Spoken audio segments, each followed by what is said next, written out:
Whoa, good morning, everybody. It is Peter Kima. It's Friday. It's 8:30. It means it's time for Coffee Talk with Kima. I am pumped to come to you live from someplace new, someplace different. See, I'm at the Wake Forest Chamber of Commerce this morning in the conference room, and this morning, we've got a training event. Right, we're going to work together as a foundation board this morning for the chamber to talk about goals, dreams, execution plans, things of that nature, and just put together the whole thing. I think they call it a retreat. I think we really should call it a forward and not a retreat because, quite frankly, we're going to go ahead and make a difference for people, especially the kids here in Wake Forest. So, super excited to come to you live from the chamber. And yes, even here at the chamber, you can see we drink a little alcohol on occasion. Anyhow, super excited. Today is a special day.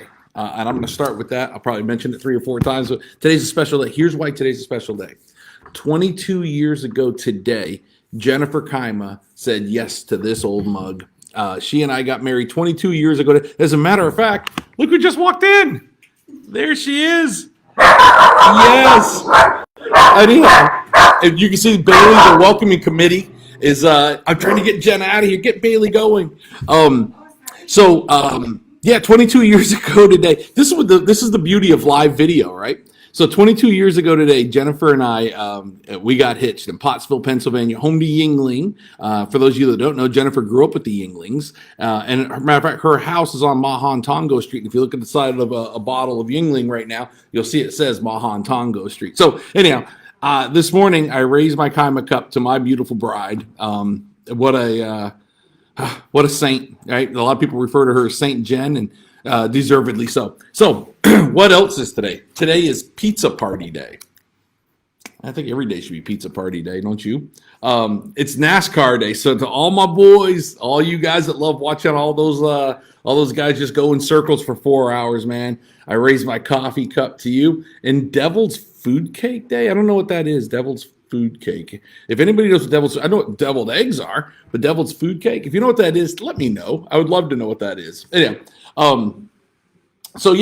this has been a hell of a week, right? I have been blessed. So on Wednesday, I got to host an event that we've been planning for an awful long time. My friends Cynthia Quarantello and Kim Papalardo and I, we put on an event at one of the more beautiful sites. If you've never been to the historic Wakefield Barn, find a way to get there. Go take a tour.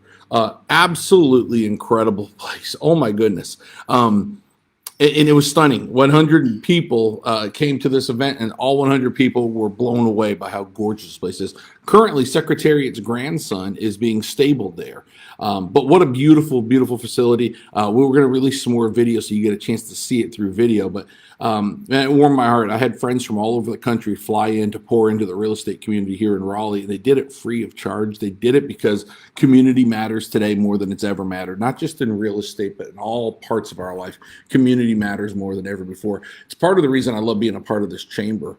It gives me another sense of community, another family, and I'm so grateful for that. We're all so much in a hermit stage during COVID that it just feels wonderful to be out and about again. And anyhow, so we're really blessed for that. So that was on Wednesday. Monday, we drove down to Charlotte to support another friend of ours who was putting on an event. And it was one of those emotional roller coaster rides, right? This event was more about like rising from the ashes. And there's real estate related for sure, but it was really about life, right? There's so many stories of people and trials and tribulations. And here's the thing that I've learned over time. Everybody has a story to tell, and everybody's going through something.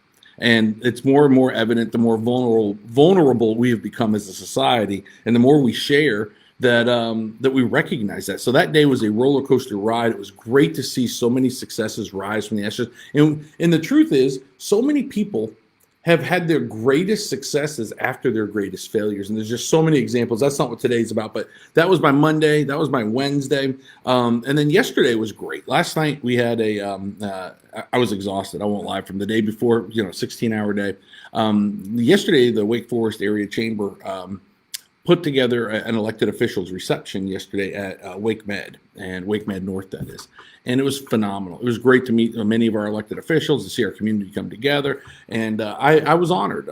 They needed a last minute stand in to MC the event. And I was honored, A, to be chosen, and B, to have so many people there to support me. It was great. It was a lot of fun. It was an ego boost for me, for sure. And then today I'm here. Before we celebrate my anniversary later, I'm here for the next, I don't know, 4, 5, 6 hours with Corey Hutcherson and the Chamber Foundation Board. So it has been a hell of a week. It's a week that I consider to be blessed, right? I mean, so many places and so many different things to do, and yet we still have to sell houses. We still have to spend time with our families. Of course, Ozzy wants my time. But what a great week. I feel so blessed to live the life that I'm living. And so thank you to all of you that have had a role in this week. It's interesting. I love scrolling. Like, I'm one of those people who think, I know a lot of people don't like Facebook. They don't like social media because all you see is somebody's good side of their life. And I think, all right, who cares? Like, I think it's great. Like, the ones we complain about are the ones that are complaining, right? I think it's great that we have a place to come share our successes. And yes, I know life isn't all successes. We just talked about that. But I think Facebook's a great thing for that, right? It's a great place to stay connected. And I'm really loving that. One of the things I find on Facebook, there are funny memes.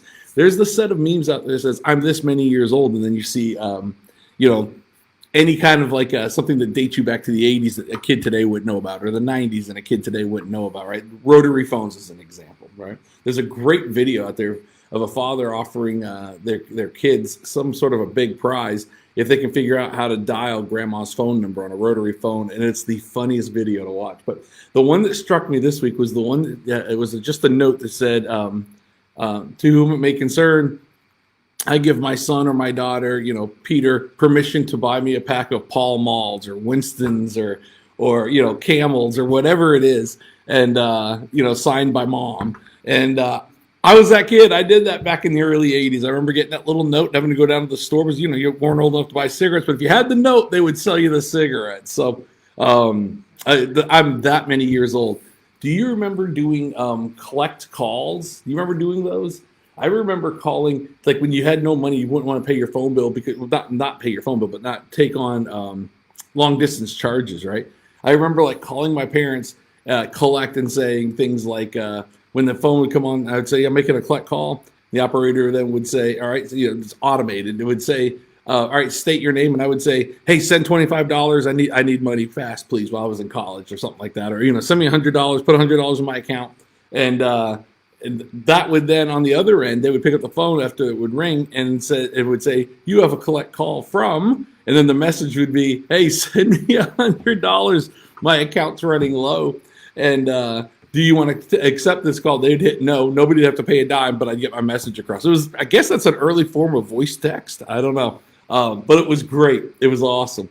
I was talking to my son Camden the other day. The kid loves hot cocoa, just loves it. And we were talking about remember the old square Nestle Quick strawberry and chocolate metal tins with the little round lid that you pried open and you stick your spoon in there. And man, that stuff was heaven. I mean, to a kid in the 70s and 80s, not health food, mind you, but it was great. But I miss those old tins. Now everything's plastic and what have you, or little packages.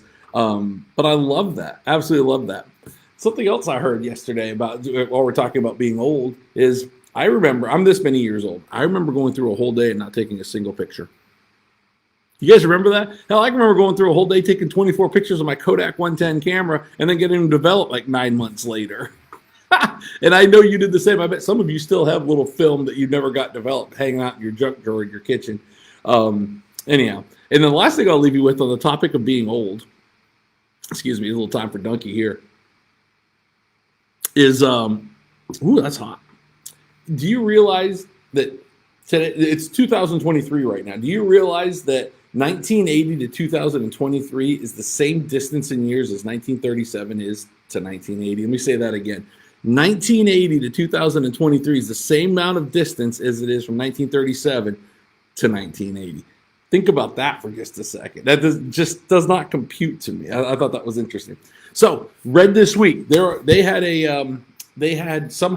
they found and determined what breed of dog is the most spoiled breed of dog. And I know many of you are going to tell me Aussie's the most spoiled. I get it. My family certainly will tell me that Aussie's the most spoiled. I don't know. I think he deserves it. I think that's different. But here it is. Here are your top 3 most spoiled. These guys all tied for first place. The Australian Shepherd, the Border Collie, and the Corgi are the most spoiled dogs, according to this study.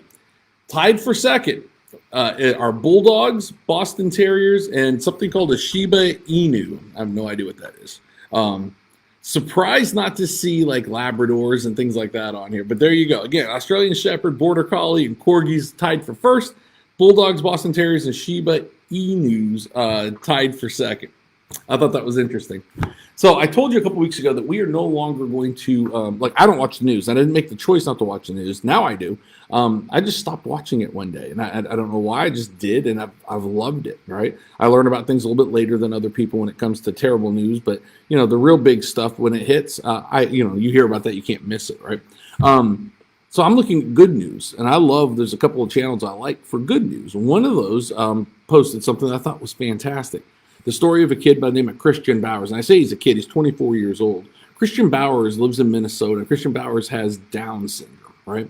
And when he was in school, he had more friends than anybody, and all of his friends were around all the time. There were other kids with Down syndrome there at school, and so he had a community. Well, Christian's now 24, and many of you remember that part of your life can be a little bit lonely sometimes for even those that don't have Down syndrome.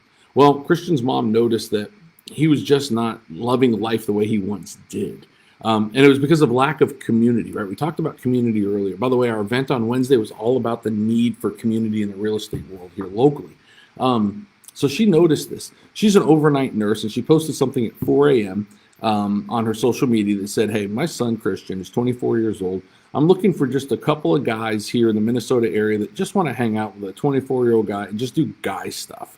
Go to a ball game. Just watch a ball game and hang out and just do what guys do, right? And she finished her shift really early the next morning, just a few hours later, and she had over 5,000 responses. Guys, we have a great community. I can't tell you how overwhelming that story was in the moment. Over 5,000 responses in a handful of hours. She was able to find 7 guys that rotate. They each take 1 day a week, and they spend 2 hours with Christian. And Christian's life has turned around a 180. Like, he is now so happy, so grateful. And here's the beauty of it. All 7 guys do different things. Some are sports, some are motorcycle guys. They're all over the place. But Christian now has a community of people that care for him and that he gets to care for, right? And I thought that was just the coolest story. Anyhow, I just wanted to share that. I hate to do, and I don't know that I don't know that'd be great on radio. I certainly have a face for radio. But I don't know how to transition from a great story like that to a very, very difficult story. For those of you that love your Chick-fil-A, it has been announced Chick-fil-A is closing their first store ever. Yes, down in Greenbrier Mall, down in Atlanta, Georgia, down in, somewhere in Atlanta. I'm not exactly sure what part. I used to live in Atlanta. But the Greenbrier Mall is home to the very first Chick-fil-A ever, right? The Cathy family opened up their very first one there, and it's changed the way fast food is done. They announced that at the end of the month, I think it's tomorrow, Saturday, is the last day for that original Chick-fil-A. So maybe, just maybe, if you're a Chick-fil-A advocate or somebody who just loves those chicken sandwiches, the next time you bite into a Chick-fil-A sandwich, think back to that old original store that was colored in browns and yellows like everything was back in that day, and think about that. Anyhow, listen, I'm excited. I'm so blessed. What a great day. What a great week. But today's going to be a great day. My wife and I, 22 years together today. Actually, we've been together longer than that, but married 22 years today. I love that you guys come here every single week. I love the comments. I love when I see you on the streets and you tell me how much you love Coffee Talk. It means a lot to me. As long as you keep coming back, I'm going to keep sharing. Grab your coffee, raise it high today towards Jennifer because she has had to be a saint to put up with me. I love you, and I will see you in a week.